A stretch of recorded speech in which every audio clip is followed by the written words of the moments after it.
Martin yasangibwa mulwadde. Yamukuba mulwadde nnyo. So okukubanga ne Martin bamukuba naye nga bamukuba yali tebisobola mutta naye yali mulwadde. Duli yamukuba nnyo okusinga leero kwe yamukuba. Yali mulwadde. Duli yamukuba nnyo naye leero gye yamukuba kale nnyo bitye. Yamukuba yali mulwadde. Naye omulenzi yali mulwadde. Nali toli naye nga mmanyi wanaawona. Tina mu interview ye akonfaminga nti ddala taata ye yatta Martin. Ffenna tusooke tukkiriziganye nti kati tekyaliyo kakisa konna ka taata kwegaano. Manyi balina bagamba nti bwe bakusimba mu kkooti osobola okwegaana omusango nga wooyiye empoza. Interview ya Tina ne baganda be ekonfaminga ekintu kimu nti taata ye yatta Martin. Kyokka ekyewuunyisa abantu abamu balina tiimu taata, tiimu maama, tiimu Martin, kati tiimu Christine. Ffenna gye tugenda osooka okukkiriza wano ku The Final Channel nti ekituufu taata yatta Martin. There is a murder case.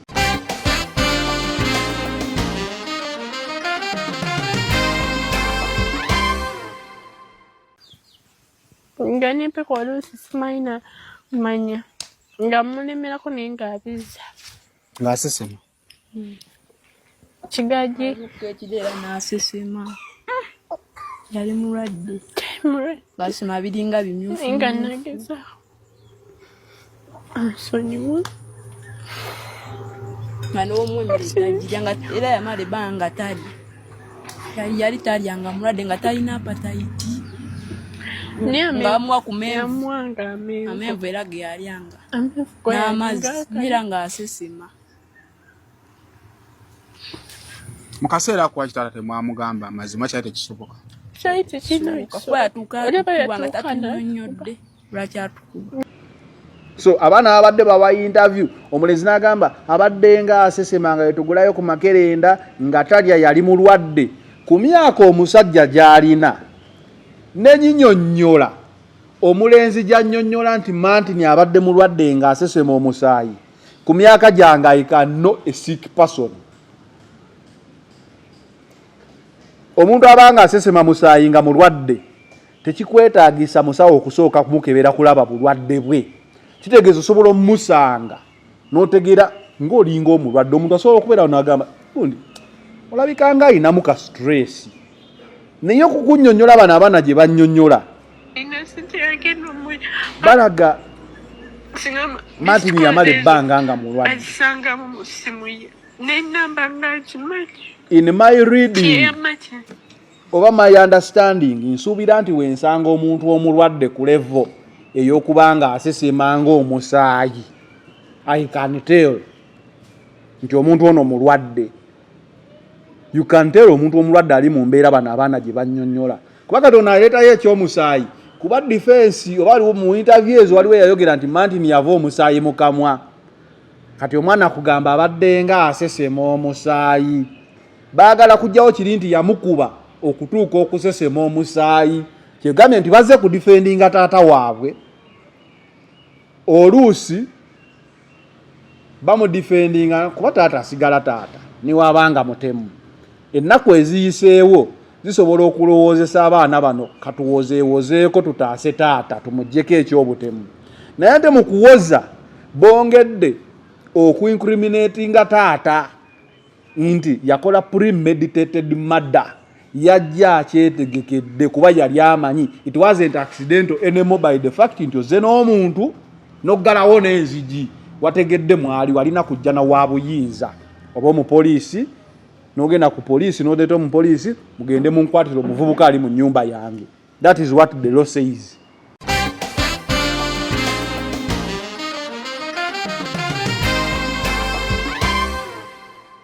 Wekitiibwa nange nina kyensaba. Nsaba nga nfukamidde mu maaso ga kkooti.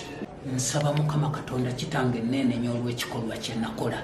Omulamuzi akulira abalamuzi ba kkooti ento e Mukono Paul Matyama asingisizza muzibe omusango gw'okusobya ku mwana ow'emyaka 15.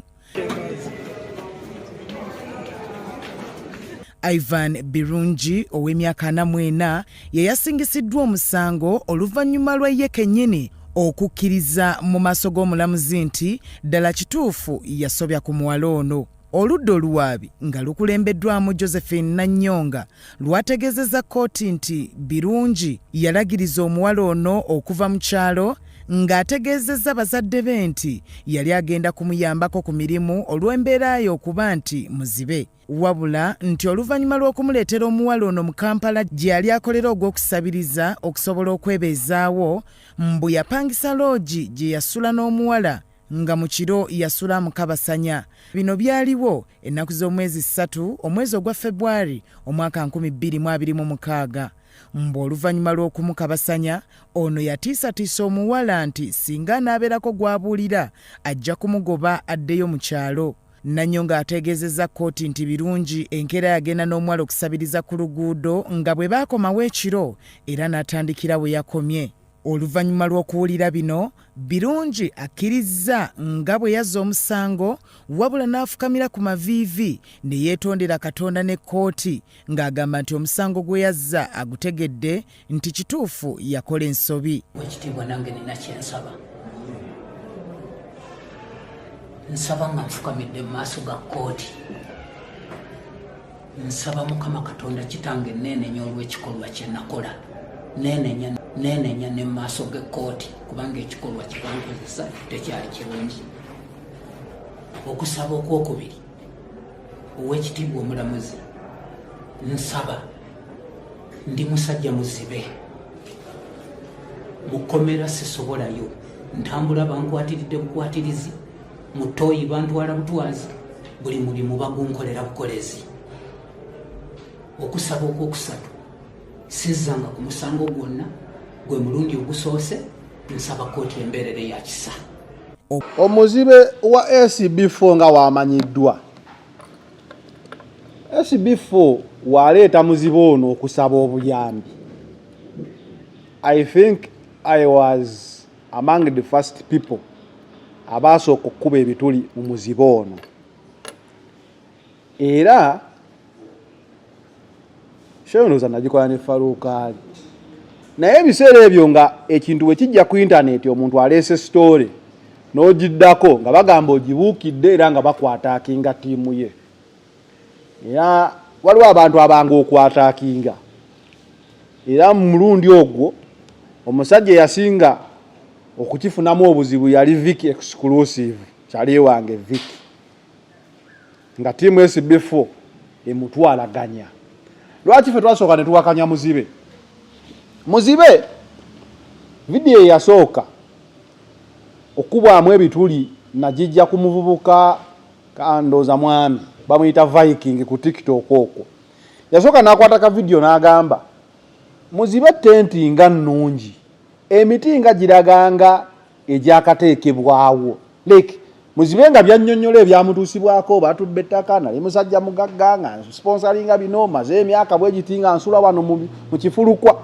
Ng'ekifulukwa amatundu baali malungi nga n'emiti giraga mipya. SB4 atudde muli mu miti nga vidiyo eraga this man oba yakagula amatundu baali gano naye ng'ebintu byannyonnyola biraga nti byaliwo kodda. So abantu ne tutandika okufuna doubt mu muzibe ono ebbanga lyagamba lyaluddewo. Abawakanyi oba abalwanyi ne bajja ttiimu musayi gwa gundi ne bajja ne bayingira abantu abakoze analysis ezo. Vicky n'alugwamu musobola okuba nga mubijjukira. Kati muzibe obulamu bwe n'emboozi ye buli omu yatandika osaasira nga waabwa muzibe ssente. Naye waliwo okola emboozi n'ogamba emboozi eno bandibanga bannimbye. Ekyaleetera muzibe obuzibu ffe nga tumaze omukubamu ebituli ndowooza zaali ssente za maama Fiina ze yasuubiza okuzimbira muzibe enju oba ne miliyoni 10. Kati oba waaliwo muzibe alabika yali asuubira omuwa essente mu ngalo oba miliyoni 10 azikwate agende ye azeetemeretemere nga nannyini kuyambibwa. Ate nga SB4 naye ayagala yaba azimbira muzibe ensonga zino azigusse because mu bintu bino ebyokuyamba lwaki nze sikyakola bisitole byakuyamba ebyo biri fane.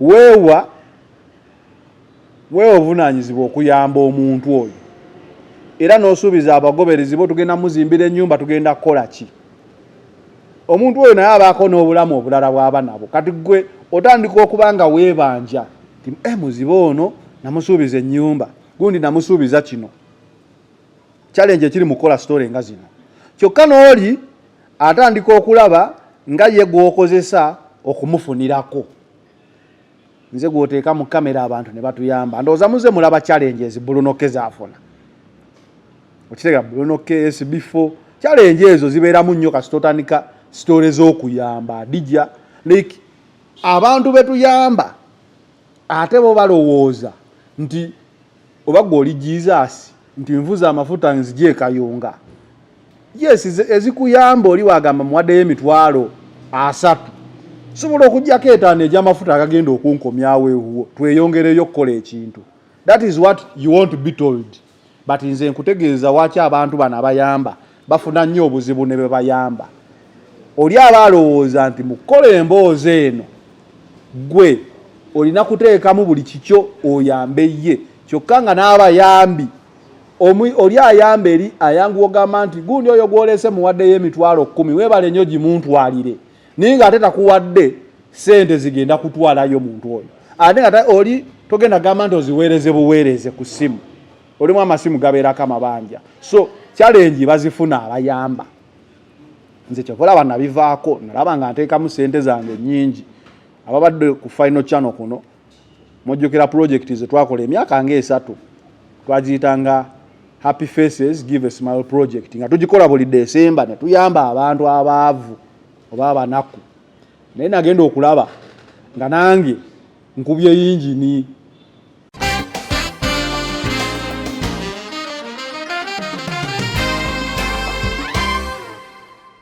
أعوذ بالله من الشيطان الرجيم بسم الله الرحمن الرحيم السلام عليكم ورحمة الله تعالى وبركاته nze Haji Yasin Kiza omusomi w'eddua nkola ku misango bula ly'abaana gwa yalimu okuzaala abonaabona anoonyeza obufumbo n'obutambulamu emirundi gyonna akaabya obwavu atalina mulimu ebizibu eby'amaka eby'emmaali omukisa yagenda ebulaayo okukola toyina mirembe toyina mirimu nsangibwa lugalambu ku lw'ejjinja osobola okukuba ku nnamba ezo ali ewala osobola oyita ku WhatsApp ku namba zange ezo zolaba ku screen yo Focus 360 the final channel koli nga bulijjo tuba updates ez'enjawulo okusinza ku biki ebitambula mu ggwanga buliwoo ndaba obwomu mbeera from my point of view enkuwa endowooza yange ku nsonga eziba zibaddewo n'ensuubira nti nsobola ziwaako empoza oba opinion yange nga bulijjo tuba tusibako Haji Yasin Kiza musomi wa ddua gwalina ebizibu ebyenjawulo osobola omukubirako ku namba y'essimu gy'olaba wansi awo n'obeera ng'osobolera ddala okumanya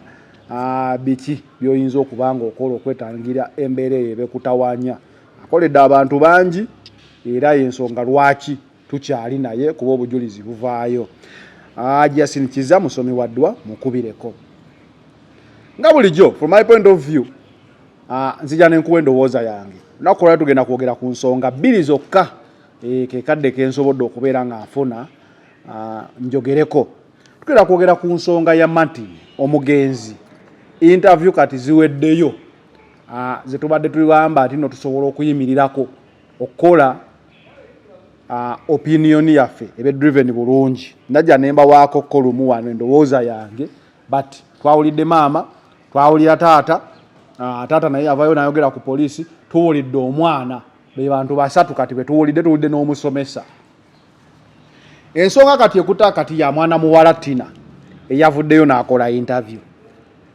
Tina mu interview ye akonfaminga nti ddala taata ye yatta Martin ffenna tusooke tukkiriziganye nti kati tekyaliyo kakisa konna ka taata kwegaano manyi balina bagamba nti bwe bakusimba mu kooti osobola okwegaana omusango nga wooyiye empoza interview ya Tina ne baganda be ekonfaminga ekintu kimu nti taata ye yatta Martin kyokka ekyewuunyisa abantu abamu balina tiimu taata tiimu maama tiimu Martin kati tiimu Christine ffenna gye tugenda osooka okukkiriza wano ku the final channel nti ekituufu taata yatta Martin there is a murder case cases nyingi eziriwo naye nga naleta ano kansa Sumaya n'asooka abatemera nange kambatemere akatambi kano kawulire ngiba mulwadde yamukuba mulwadde nnyo so okukubanga ne mati nti bamukuba naye nga bamuvera tibisobola mutta naye yali mulwadde Luli yamukuba nnyo okusinga leero kwe yamukuba yali mulwadde Luli yamukuba nnyo naye leero gye yamukuba kale nnyo bitye Luli yamukuba nnyo okusinga bwamukubye luno naye omulenzi yali nali tuli naye nga mmanyi wanaawona bw'oba owulira nganimpeka oluusi simayina manya nga mulemerako naye ng'abiza ng'asesema kigaji ekideera n'asesema yali mulwadde basema biringa bimyufu naye nga nageza nsonyiwa nga n'omwemiriza nga era yamala ebbanga tali yali talyanga mulwadde nga talina apatayiti ngaamuwa ku amenvu era ge yalyanga n'amazzi era ng'asesema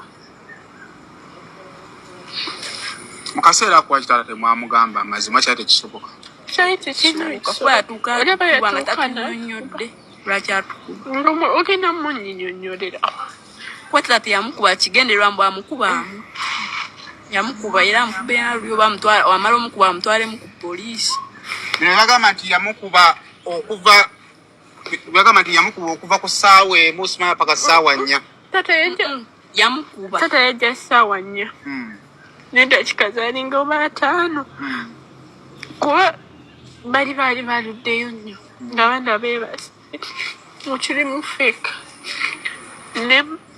awe namuwera ekyokulya bantu enjala ennuma enjala ennuma esibye enjala yagamba nga enjala emuluma naye era ng'emuluma naye nga nawonaamuwa era nga tagenda abirekawo alyako kasobola kitegeeza interview eno bw'oba ogiwa nti yamukuba ebbanga ddene ate yamukuba mbu amukuba amutte omulenzi yali mulwadde nnyo asini yali mulwadde naye twakubira maama we maama ye twamukubira omukazi nayagaana okukwata kazi yasuulirira lwakuba eri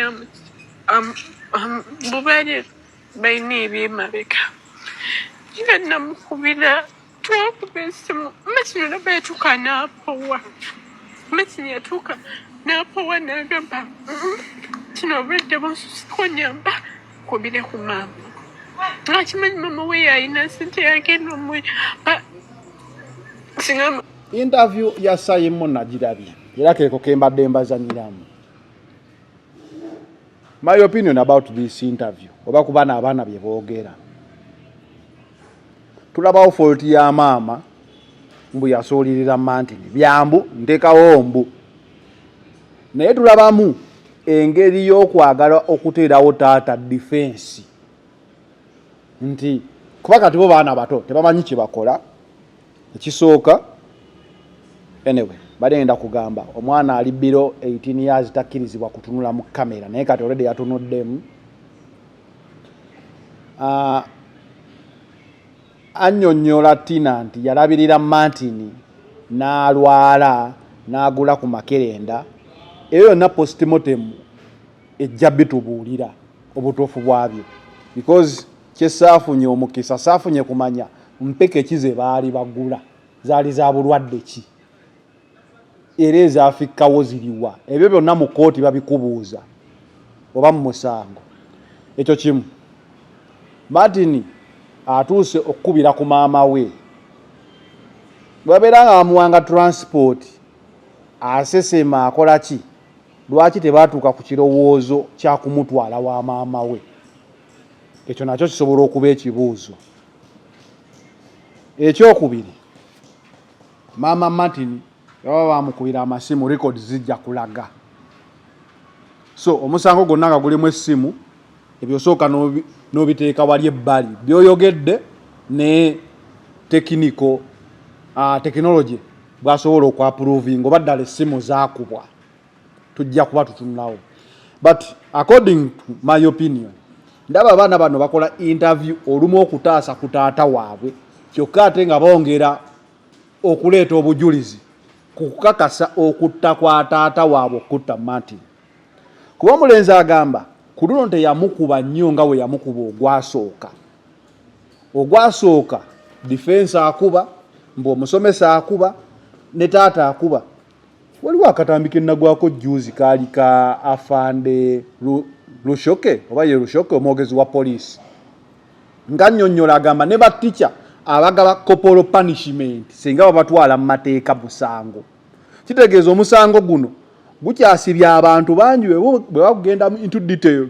Defense alina ossibwa, headmaster principal w'essomero alina ossibwa, maama Martin alina ossibwa ku keesi eyasooka gye baamukubako emiggo. Ekyokubiri, abaana bamaze otuwa obujulizi nti taata yatta.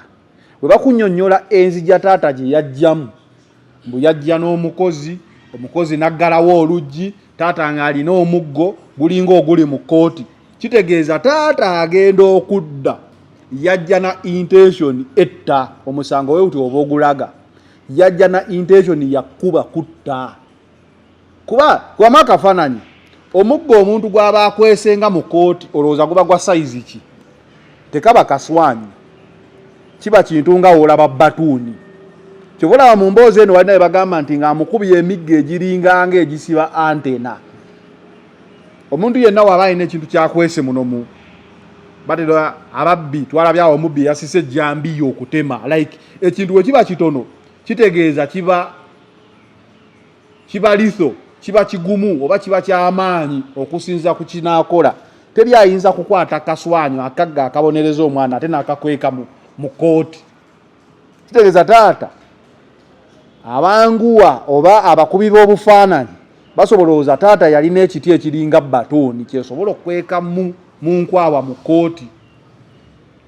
Ekyokujja naggalawo enzigi oli naye n'ayimirira mu luggi n'atandika okkuba, kitegeeza taata senga yali ayagala kubonereza Martin, sinsi yali ategedde nti Martin mwali mu nju, yali adda na poliisi na babuyinza kukwata Martin kumufulumya. By the moment tino amusanze mu nju ategedde, kitegeeza gye bayita premeditated murder. Kati nno tuli mu byamateeka munampabulamu awo ku final channel n'emikwano mingi. Eyeberanga premeditated murder nti weetegeka okujja okukola ekintu kino, wakiwa obudde n'okipulaningira n'okyetegekera. Kyova olaba wojja osooka n'oggalawo ennyumba n'oli munno n'akuyambako omukozi. Kuba kati guno omusango guyingiddemu mob justice. N'omukozi yajja ne taata naye agenda mu kkomera bwe guba musango, guba guyingiddemu mob justice. You are more than one, mutwalidde amateeka mu ngalo. Oba ontegeera, mutwalidde amateeka mu ngalo, omukozi akuyambako. So n'omukozi naye gwe boogera oba ye Trace oba yaani, oli answerable ku mada ya Martin. So abaana abadde bawa interview, omulenzi n'agamba abadde nga asesemanga yetugulayo ku Makerenda nga talya yali mulwadde. Ku myaka omusajja gy'alina nenyinyonnyola omulenzi gy'annyonnyola nti Martin abadde mulwadde nga asesema omusaayi, ku myaka gyange I can know a sick person. Omuntu abanga asesema musaayi nga mulwadde tekikwetaagisa musawo okusooka kumukebera kulaba bulwadde bwe. Kitegeeza osobola omusanga n'otegeera ng'olinga omulwadde. Omuntu asobola okubeera n'agamba gundi olabika nga ayinamu ka stress, naye okukunnyonnyola bano abaana gye bannyonnyola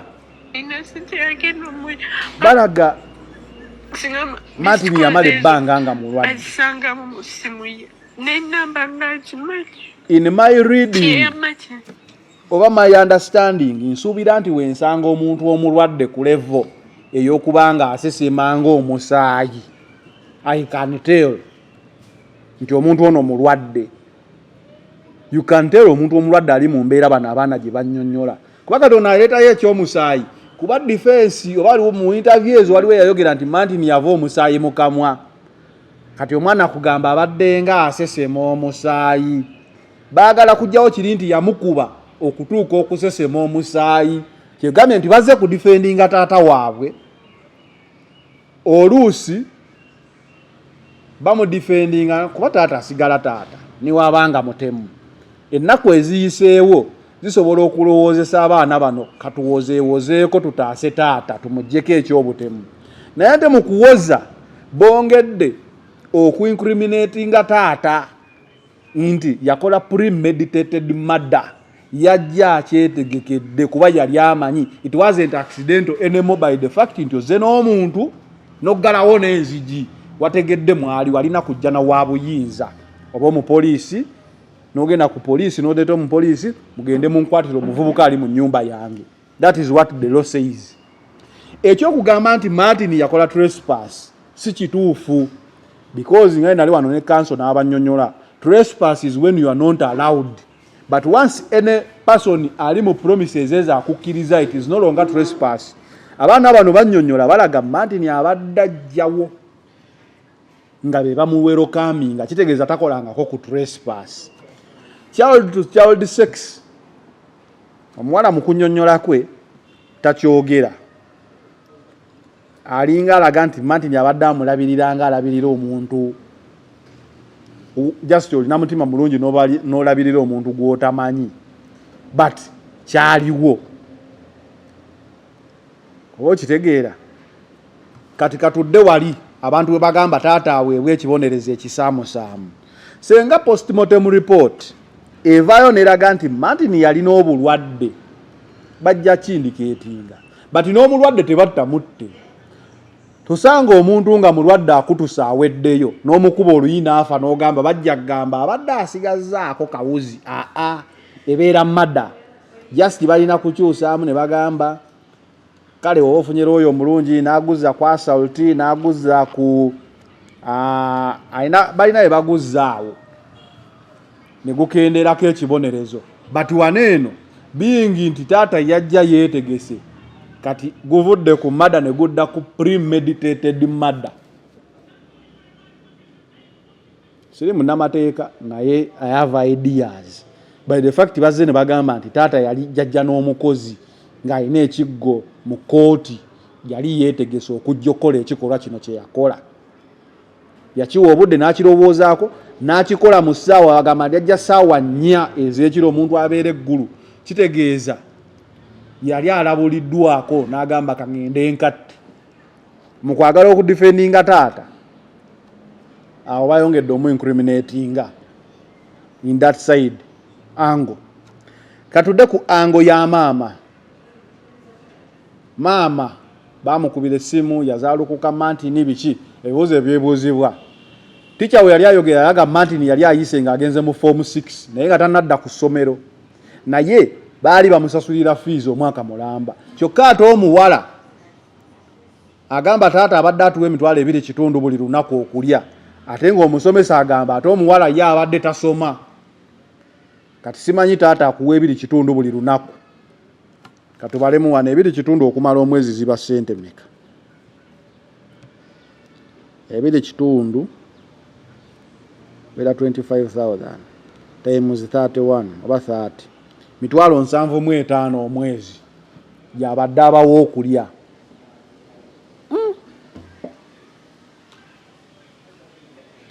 Enzoba bangi.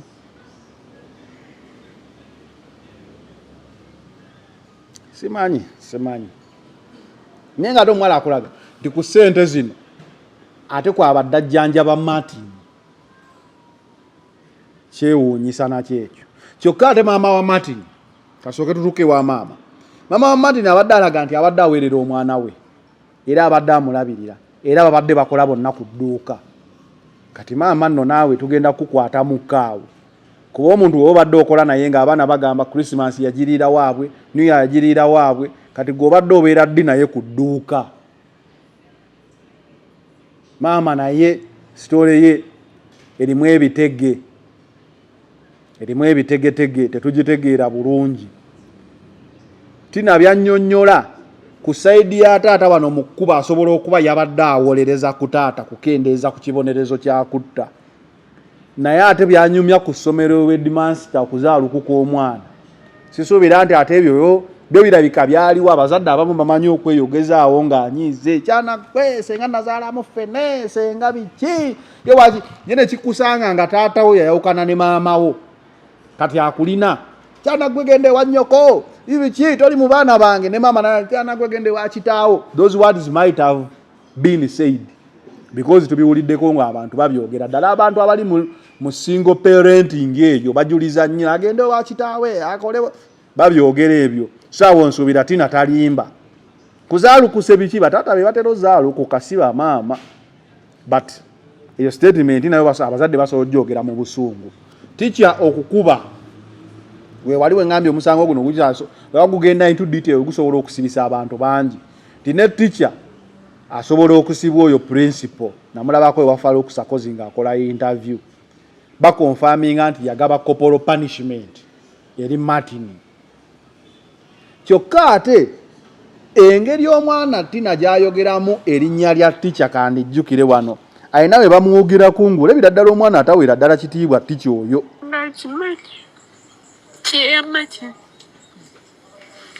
Nite mukwatadde n'olunaku luno netuba ne Martin nemuwa eddagala atuba ne Martin awone nayenga abanga awona kati ngeze mukeera kale temperature kasse ekiro kyonna mwasize mutonola naye awa emisana nettuka.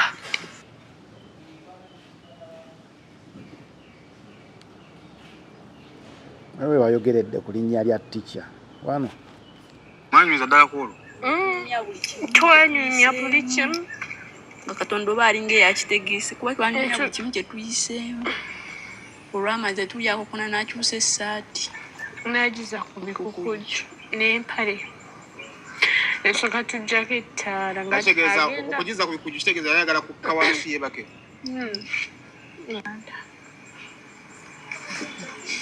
Kati ne otwalira ku mpona netujjako ettaala kujjako amataala bali ne tubagamba abaali bakumpona besitenani ne anji tubagamba amasanyalaze gaweddeko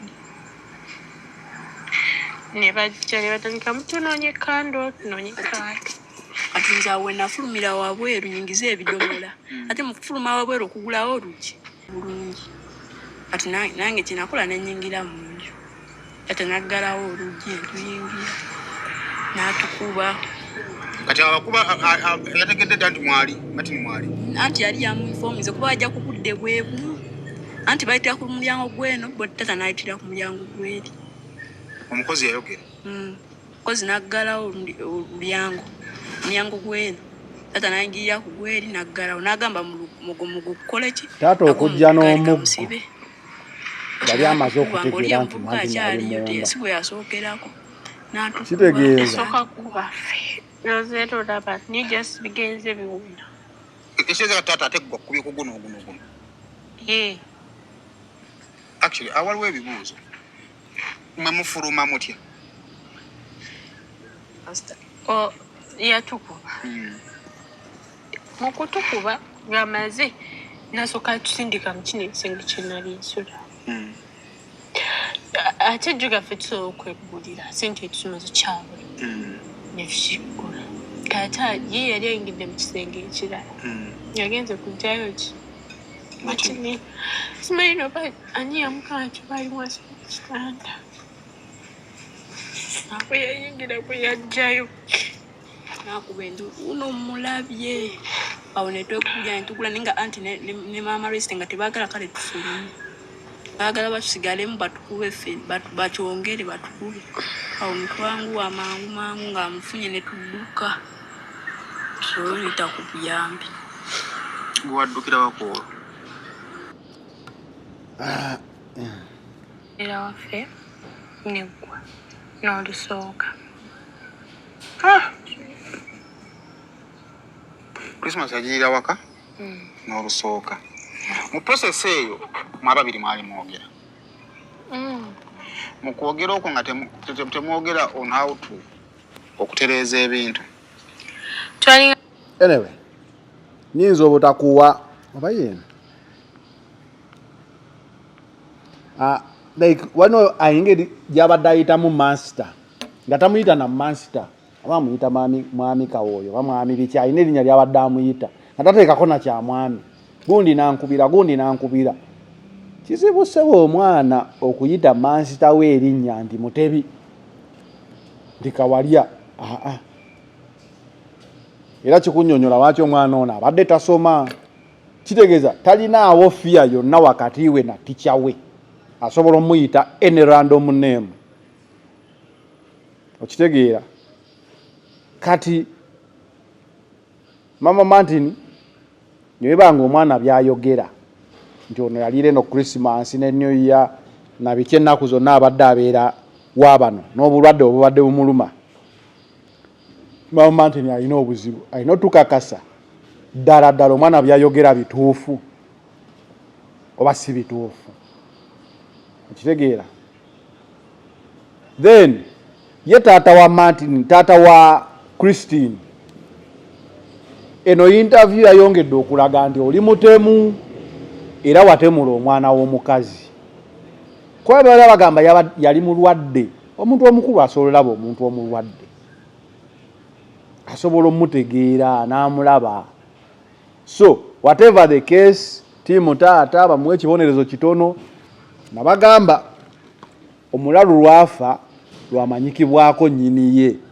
togenda kulaba mulalu ng'asala ekkubo ogambe mbadde mulalu kamutomere mulalu asobola okubanga okuzuula bamulalu ng'era ogamba n'okugamba talina bantu be n'abaganda bagenda ne boogera ensonga zino enjogera ziyinza obutabangero enjogera nti omulalu lwafa lwamanyikibwako nnyini ye kati gwe omutomera n'olowooza ogenda kutomera olinga atomedde enkoko bikyukamu so whatever the case the negligence eya Mama Martin nga gye bagamba yonna there is no one alina right okutta lw'omutta oli abadde neglecting obuvunaanyizibwa bwe wabujjayo n'agamba onzitidde omwana kati ayo ebintu biba bikyuse so ye taata wa Martin kiweredde ddala yatemula ogwa madda tegumuvaako tujja kudda ku mbeera Martin mwe yafiira biki naye omusango omukulu ogusooka gwa madda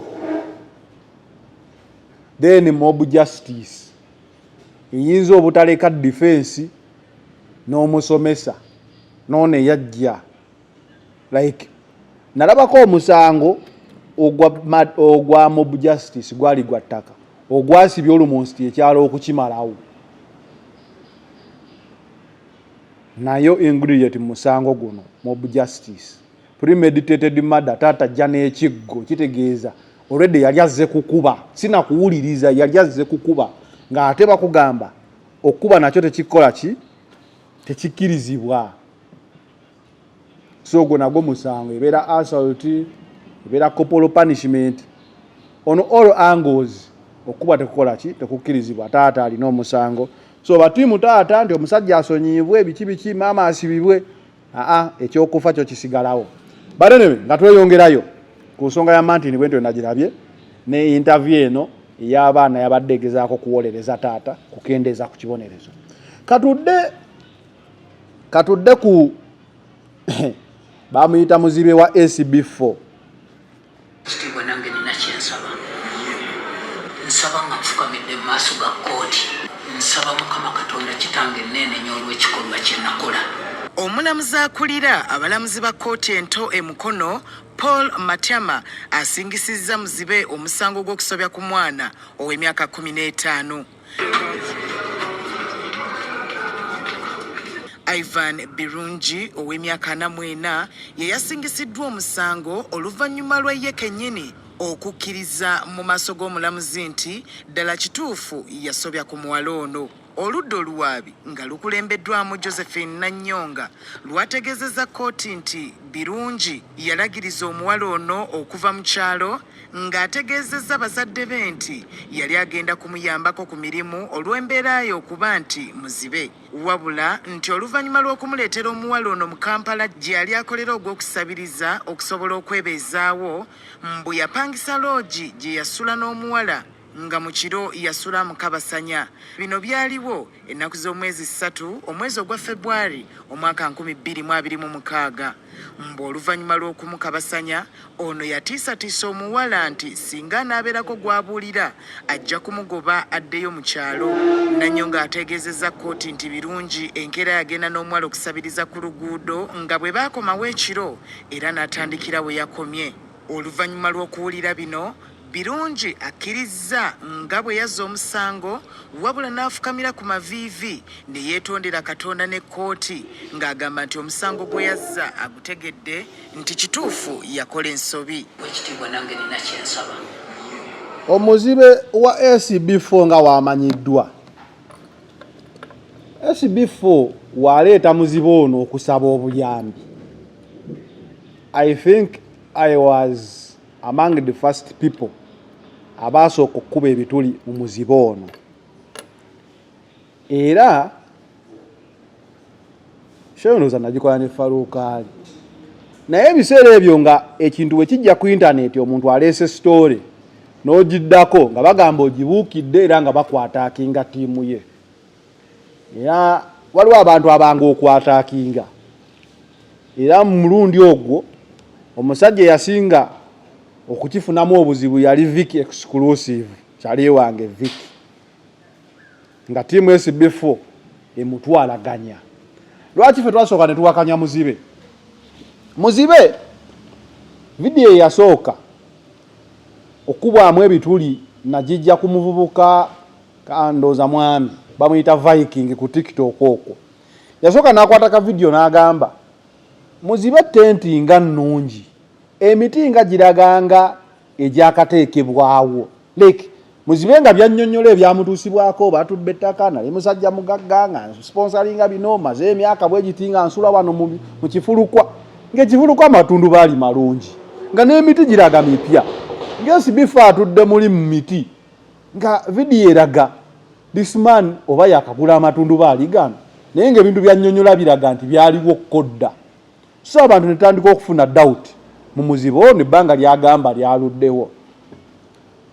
Abawakanyi oba abalwanyi ne bajja tiimu musayi gwa gundi ne bajja ne bayingira abantu abakoze analysis ezo. Vicky n'alugwamu musobola okuba nga mubijjukira. Kati muzibe obulamu bwe n'emboozi ye buli omu yatandika osaasira nga waabwa muzibe ssente. Naye waliwo okola emboozi n'ogamba emboozi eno bandibanga bannimbye. Ekyaleetera muzibe obuzibu ffe nga tumaze omukubamu ebituli ndowooza zaali ssente za maama Fiina ze yasuubiza okuzimbira muzibe enju oba ne miliyoni 10. Kati oba waaliwo muzibe alabika yali asuubira omuwa essente mu ngalo oba miliyoni 10 azikwate agende ye azeetemeretemere nga nannyini kuyambibwa. Ate ng'SB4 naye ayagala yaba azimbira muzibe ensonga zino aziguse because mu bintu bino ebyokuyamba lwaki ze sikyakola bisitole byakuyamba ebyo biri fane. Weewa obuvunaanyizibwa okuyamba omuntu oyo era n'osuubiza abagoberezi bo tugenda muzimbira ennyumba tugenda kukola ki. Omuntu oyo naye abaako n'obulamu obulala bw'aba nabo. Kati gwe otandika okuba nga weebanja nti muzibe ono namusuubiza ennyumba gundi namusuubiza kino. Challenge ekiri mu kukola story nga zino. Kyokka n'oli atandika okulaba nga ye gw'okozesa okumufunirako. Nze gw'oteeka mu kamera abantu ne batuyamba. Ndowooza muze mulaba challenges Bulunoke zaafuna. Okitega Bulunoke SB4 challenge ezo zibeeramu nnyo kasitotandika story z'okuyamba dijja like abantu betuyamba ate bo balowooza nti oba gw'oli Jesus nti nvuza amafuta nzije kayunga. Yes, ezikuyamba oli wagamba muwaddeyo emitwalo 3. Sobola okujjako 5 egy'amafuta agagenda okunkomyawo ewuwo tweyongereyo okukola ekintu. That is what you want to be told. But nze nkutegeeza waki abantu bano abayamba bafuna nnyo obuzibu ne bebayamba. Oli abalowooza nti mu kukola emboozi eno gwe olina kuteekamu buli kikyo oyambe ye. Kyokka nga n'abayambi oli ayamba eri ayangu ogamba nti gundi oyo gw'olese muwaddeyo emitwalo 10 weebale nnyo gimuntwalire ninga ate takuwadde sente zigenda kutwalayo muntu oyo ate nga oli togenda gamba nti oziweereze buweereze ku ssimu olimu amasimu gabeerako amabanja so challenge bazifuna abayamba nze kyokola nabivaako nalaba nga nteekamu sente zange nyingi ababadde ku final channel kuno mujjukira project ze twakola emyaka nga 3 twagiyitanga Happy Faces Give a Smile project nga tugikola buli December ne tuyamba abantu abaavu oba abanaku naye nagenda okulaba nga nange nkubye yingini so nendekera awo ekyo okukikola alina doubt you can go on this channel. It has been here for 6 years plus ojja kusanga mu December nga mulimu Happy Faces Give a Smile project twayambanga ba acid victims twayambanga buli mwaka nga tufunayo omuntu naye nze nabivaamu nga nteekamu nnyingi nyezange neŋŋamba naye nga ate ne b'oyamba ate balabanga gwe abakozesa okufuna oba content kave kuyamba abantu so bannaffe abayamba otera biwulira gye biggwera mu baliisa ssente. That is why I no longer do that type of content. So muzibe ffe twamukubamu ttooki ku ssente za maama Fiina SB4 adde mabega naye abikkula azuula nti muzibe yali yamufera mu butuufu muzibe enyinyonyola gye yali annyonnyola emboozi ye abantu baakaaba abantu bagamba muzibe nawe yagamba nti omusajja najjo wa gavumenti nankuba empiso naŋŋamba baŋŋambye nkuzibe olw'ettaka lyo buli omu yawulira ennaku ku mboozi ya muzibe but SB4 batandika okulwanagana ne muzibe nga muzibe alina channel zagenzeeko zikuba SB4 walya ssente wakola ki SB4 naye yeerwanako okujjayo amazima ensi emala netegera muzibe ennyumba ewedde muzibe aguze TV omuzibe aguze TV mufo kya radio nti n'abazibe baagala okuwuliriza ku TV tugamba kati muzibe atekako atya channel okulaba TV mbw abagiwuliriza muzibe ono we tutandika okuwulira emboozi muzibe agenda n'aleeta abaana okuva mu kyalo bakole omulimu gw'okusaba ndowooza olaba oluusi lwaki abantu tebaagala na kuyamba abantu basaba ku kkubo oli abaagukolanga mwe mulimu gwe so muzibe agenda era nawulirako n'abantu abava eyo mu north oli agenda n'asobola baasi y'obwana bwe obusabiriza ne babuleeta obwana nga 8 ne babuyiwa ku kibuga buli kaana bakatunda 5 wonookola research nungi abantu bano abasaba bajja batya okubeera mu kibuga wakati ojja kusanga nti famire zaabwe zibatunda n'obatunda buli agenda okusaba $5,000 eyo story NTV yagikolako kwe twategeerera nti omuzadde abeerawo n'abaana be n'abatunda buli omu $5,000 n'abaguza omugagga abaleeta mu kibuga kye olaba enkuba ne weeba etonnya tosangangako musabirizi ku kkubo ng'atobye oba ekiro alina gy'asula okitegeera kitegeeza eno nayo bizinensi ey'okusaba kyolaba abantu abamu kati n'owoosa baggala buggazi ndabirwamu ye n'akuleka kuba abamanyi oli ku mulimu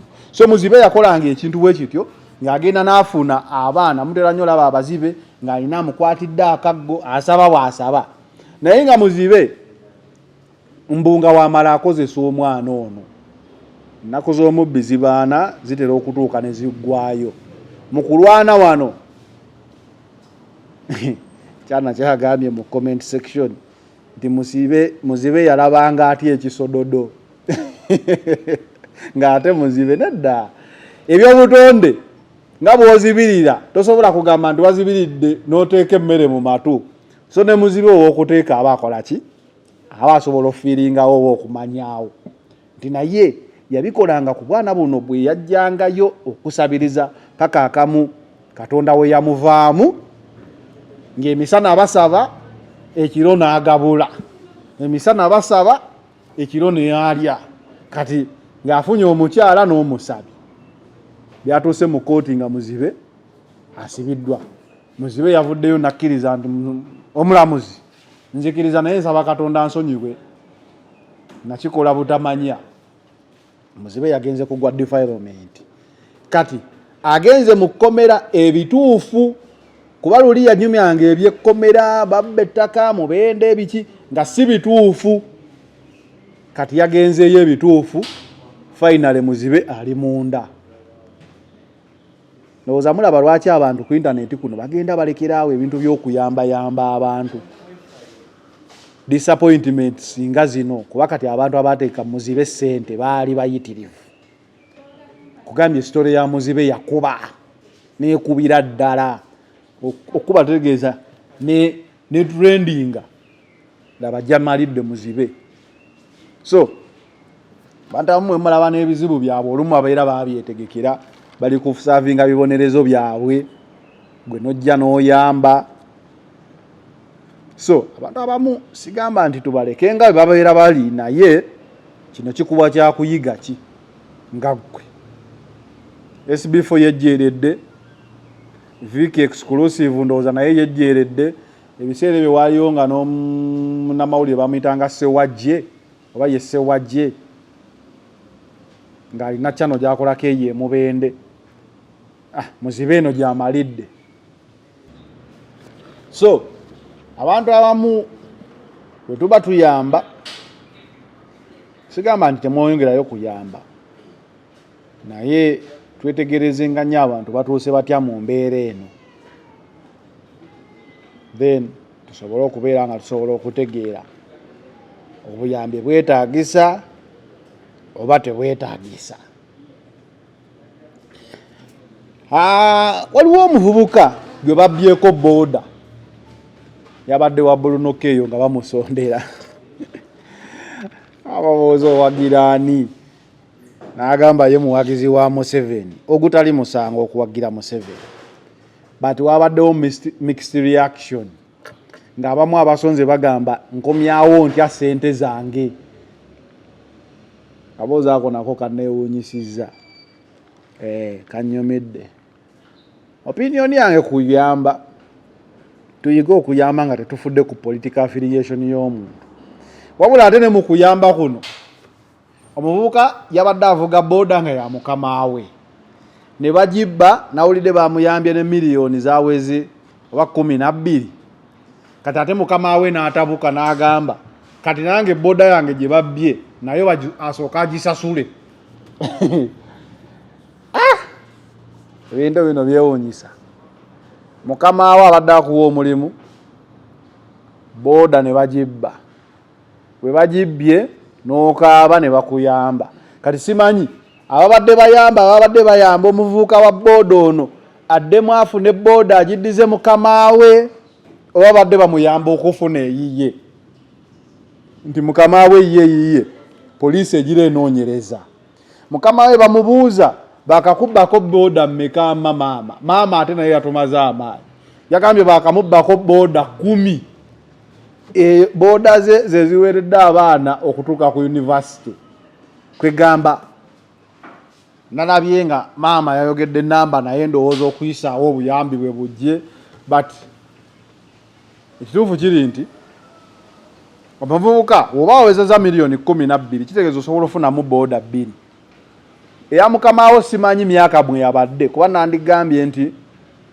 gulayo 2 otwaleko emu ne mukama wo omuweemu kuba abadde yakuwa omulimu nga bano tebannakuyamba naye waliyo ne booda zebavuga zebatunda ezikozeeko eya mukama wo bebadde ekaddiye ng'eri mu miliyoni nga 3 funayawo piki gy'osobola ogula eyo mu miliyoni nga 3 ogimuwe obe ng'ogimuddiza then naawe ogule eyiyo weeyongereyo n'omulimu gwo mukama wo tosobola musuulirira busuulizi kuba naye abadde akuwadde omulimu nga bano abakuyamba tebannajja kyokka ate n'abakuyamba bakuyamba kuba wabbiddwa kati kiretuwe nawulidde nti nanyini booda omukyala kati ate yatabukidde ono ayagala agisasule kuba yayambiddwa ebintu bizibu nnyo oluusi waliwo kye bayita blessing in disguise ono mubbako booda kyabadde kibi bati enjaayana y'omutimbagano yamuyambye okufuna ssente kati asobola okugulamu endala 2 kyokka ate mukama we naye yalabye bamuyambye kati agamba kati neyange mugizeewo woba gwe okola otya wemba nze yeri advice gye ngambye nti mukama wo booda ye yabadde ya mu ssente nga mmeka yabadde ogivuze ng'etoose mu ssente nga mmeka weba yabadde empya nga yakagiguwa gula empya ogimuddize then weba ebadde ekozeeko gula etali mpya nnyo omuddizeewo kuba kati gwe wafunye essente zigula booda 2 ogenda kukola n'omulimu gwo naye jjukira nnyo mukama wo akubadde omulimu nga bano abakuyambye tebabaddeewo tomuleka kukolima kuba ate kati ke bakubbyeko eyo singa bakubbako endala bajja lowooza ogufudde mulimu tebajja kukuyamba kati ogenda kukola bya ddala. So eyo story nayo bwetyo nze bwe nyinza okuba nga ngiraba ekyokuba nga awagira Museveni nga wawanika ekigalo ng'eno bamuyamba ye ndowooza ye mpagira ye naye ayinza n'okuba agamba kampagire Museveni NRM erinayo eboda zeegaba. Twalaba wano taata wa Half London si oyo akuba embwa yagamba yenyumiriza protecting the gains 40 years nga avuga boda. So wesanga omuvubuka abagamba nti yayokyezza government esobola omulaba n'emuwaayo n'emmotoka.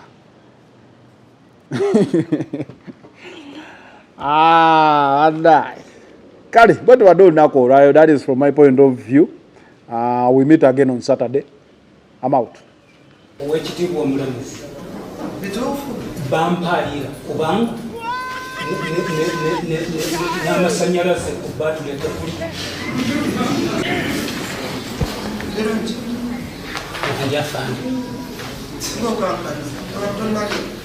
afande ndi mulwadde n'obulwadde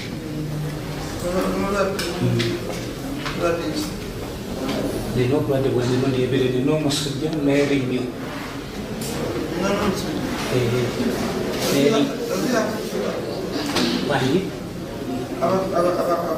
abakukuma wabagambye mbadde nabagambye naye ate ne olunaku lubadde lwa kooti so tebanawakukebera naye ne bagamba bagenda kukebera kati otegedde wooli sinaba kumanya tuli mu kooti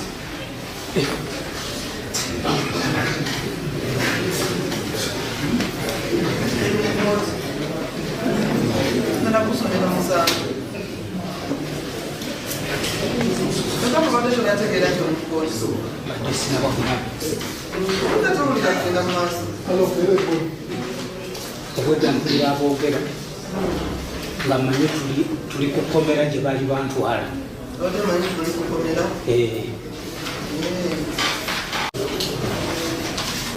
mwani birungi oliriza bulungi oyogera naye mulamuzi tuli mu kooti ye Mubende